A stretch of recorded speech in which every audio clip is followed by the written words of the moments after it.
Good morning बच्चों। तो हम लोग आज क्लास 10th के मैथ में अगले थ्योरम को पढ़ेंगे। हम लोग कल इसका जो पहला थ्योरम था त्रिभुज चैप्टर का 6.1 प्रमेय यानी थेल्स का प्रमेय और इसी को आधारभूत समानुपातिकता का प्रमेय भी कहते हैं, वह पढ़े थे। और आशा है कि जैसा हमने आपको कहा था आप लोग जरूर इसे 3-4 बार कॉपी पे लिख के प्रैक्टिस किए होंगे। और यदि आप प्रैक्टिस किए होंगे तो इसको चेक करने के लिए आप खुद से उस प्रमेय को पुनः आप अपने कॉपी पे लिख के देखेंगे कि हमें याद हुआ कि नहीं हुआ।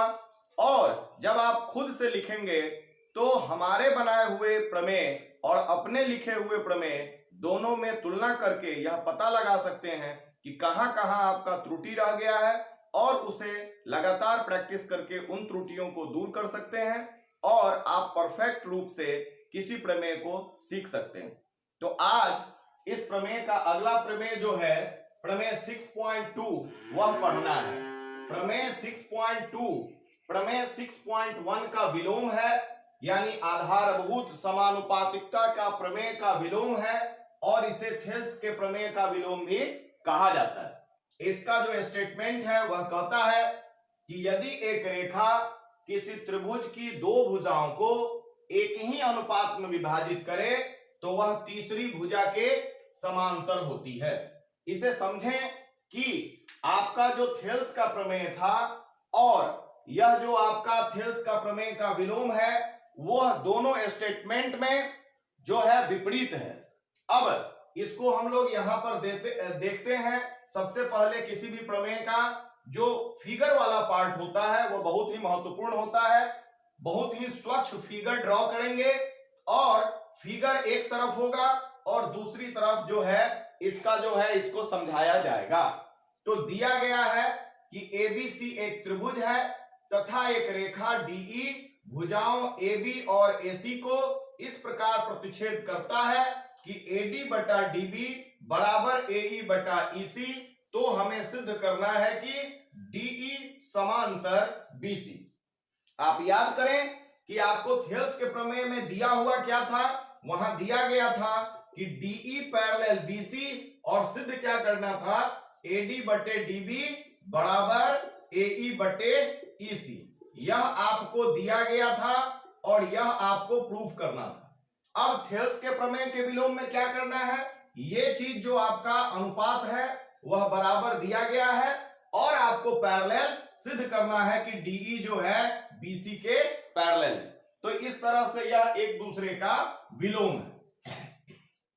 अब आप यह फिगर देख रहे हैं और इस फिगर में त्रिभुज है और यह BC का जो है यहां पर यह पैरेलल DE नहीं दिया गया है लेकिन अनुपात आपको बराबर दिया गया है कि यह जो DE रेखा है वह AB और AC को इस प्रकार विभाजित कर रही है कि यह AD बटे DB का जो अनुपात है वह AE बटे EC के अनुपात के बराबर है।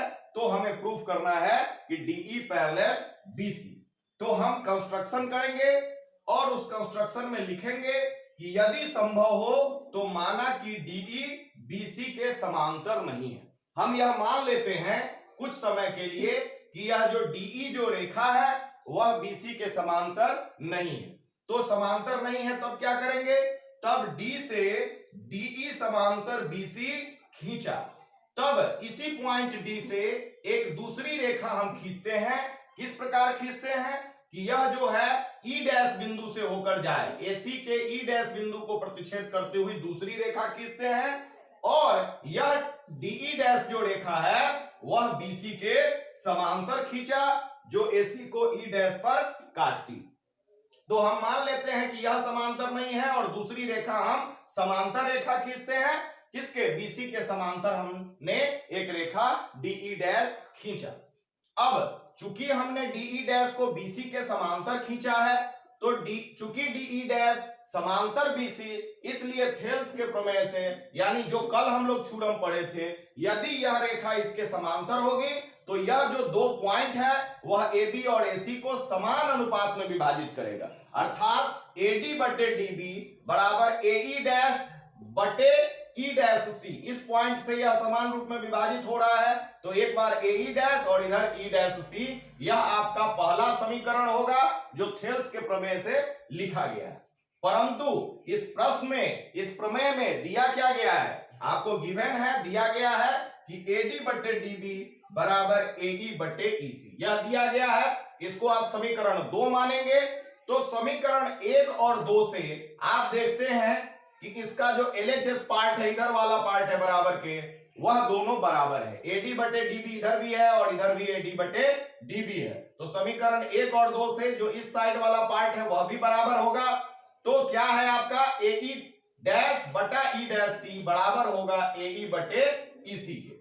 जब यह दोनों बराबर हो जाएगा तब दोनों तरफ, समीकरण के दोनों तरफ हम +1 करेंगे ताकि उस पर कोई प्रभाव न पड़े। तो हम एक जोड़ते हैं इस साइड भी और एक जोड़ते हैं इस साइड, समान राशि जोड़ने पर इसके जो इक्वालिटी है, बराबर है, उस पर कोई फर्क नहीं पड़ेगा। अब भिन्न का जोड़ हम करते हैं तो आपका लघुत्तम ई डैश सी होगा और यहां पर आ जाएगा A E dash plus E dash C, और उसी प्रकार इसमें जो है नीचे हर आपका ईसी होगा और यहां होगा ए ई प्लस ईसी।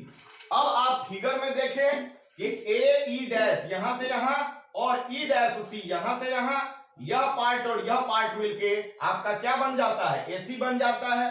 उसी प्रकार जब इस तक हम आते हैं, यानी एई इस पार्ट को और ईसी नीचे वाला पार्ट, इन दोनों को भी जब हम जोड़ते हैं तो यह भी मिलके आपका एसी होता है, और इसका हर हुआ ई डैश सी, इसका हर है ईसी। तो इसका अंश दोनों का जो है वह बराबर है, एसी और एसी दोनों का सेम है, यानी दोनों बराबर हैं तो इसका हर भी समान होगा। तो यानी आपको प्राप्त होता है कि ई डैश सी बराबर ईसी।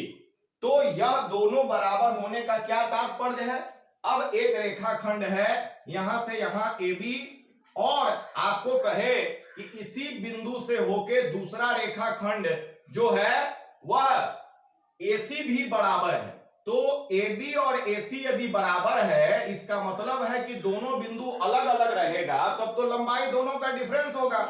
लेकिन यदि B पर ही C यदि आ जाए तो AB और AC बराबर होंगे। तो AB और AC का लंबाई बराबर तभी होगा जब B और C एक ही बिंदु हो। तो यही लिख रहे हम, परंतु यह तभी संभव है जब E डैश एवं E संपाती हो। E डैश C बराबर EC कब होगा, जब ई डैश और ई एक ही बिंदु हो, और एक ही बिंदु को हम लोग कहते हैं संपाती बिंदु। तो यह तभी संभव है जब ई डैश एवं ई संपाती हो। दिस इंप्लाइज ई और ई डैश एक ही बिंदु है, मतलब यह अलग अलग बिंदु नहीं है। तो जो हमने माना था कि डीई न होके डीई डैश समांतर बीसी है, वह दोनों एक ही बात आई, यानी ई और ई डैश में कोई डिफरेंस नहीं है, यानी डीई पैरेलल बीसी। और यह प्रूफ हुआ आपका थेल्स का प्रमेय का विलोम। पहले की ही तरह इस थ्योरम को भी आप लोग बार बार 3 बार 4 बार लिख के रिवाइज करेंगे और सीखेंगे, समझेंगे और खुद से लिख के देखेंगे। और यदि आपको यह वीडियो पसंद आए तो आप इस वीडियो को सब्सक्राइब करें और चैनल को सब्सक्राइब करें, इसे शेयर करें, लाइक करें। धन्यवाद।